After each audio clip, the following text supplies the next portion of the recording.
특별한 시기는 특별한 기도를 요청합니다. 엘리야가 그러하였고 히스기야, 예레미야가 그랬습니다.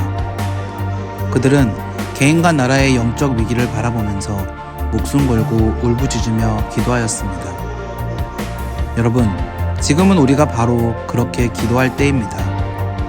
우리는 개인과 가정, 교회와 나라를 위해 하나님께 구해야 합니다. 새로운 리바이벌, 곧 부흥이 임할 때 확실한 서바이벌, 곧 생존을 약속받을 수 있습니다.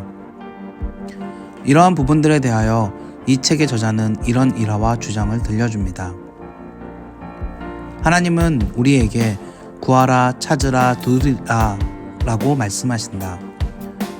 구하면 주시고, 찾으면 찾게 하시고, 두드리면 열어주실 것이다 라고 말씀하신다. 이 말씀을 곰곰이 생각해보면 우리도 살다 보면 힘들고 어려운 일을 마주할 것이라는 말씀임을 알 수 있다.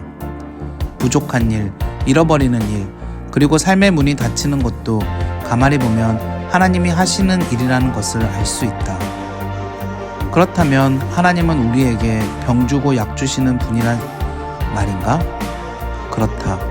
하나님은 우리에게 병 주고 약 주시는 하나님이시다.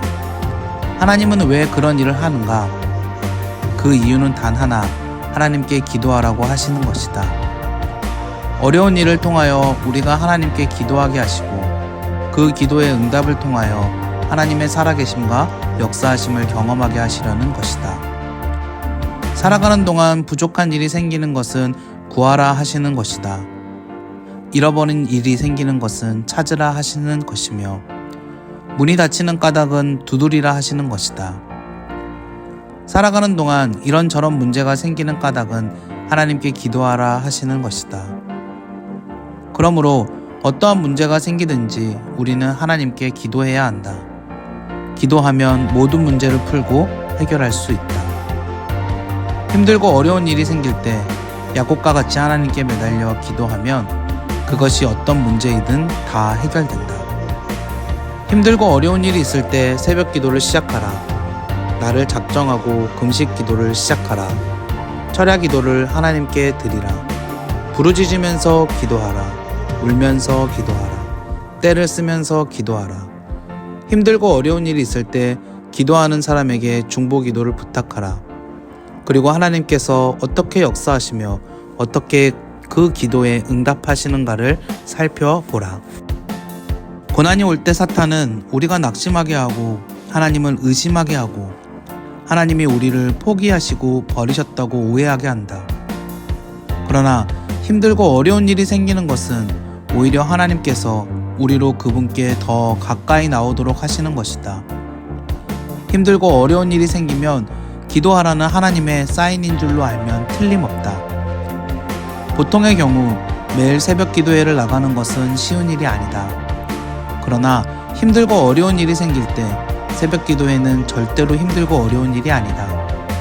보통의 경우 철야 기도와 금식 기도를 한다는 것은 참으로 힘들고 어려운 일이다. 그러나 정작 다급하고 어려운 일이 생기면 누구나 철야 기도, 금식 기도를 할 수 있다. 그렇게 간절히 기도하면 문제가 해결될 뿐만 아니라 믿음의 수준도 높아진다. 힘들고 어려운 일이 생기면 낙심하지 말고 새벽 기도와 철야 기도, 그리고 금식 기도와 같은 특별 기도를 하나님께 드리라. 그것을 통하여 하나님의 특별하신 은혜와 축복을 경험하게 될 것이다. 그렇습니다.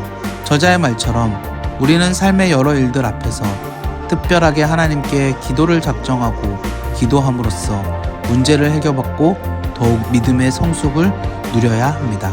우리 성도님들은 그렇게 기도를 통해 믿음의 성숙을 누리시기 바랍니다.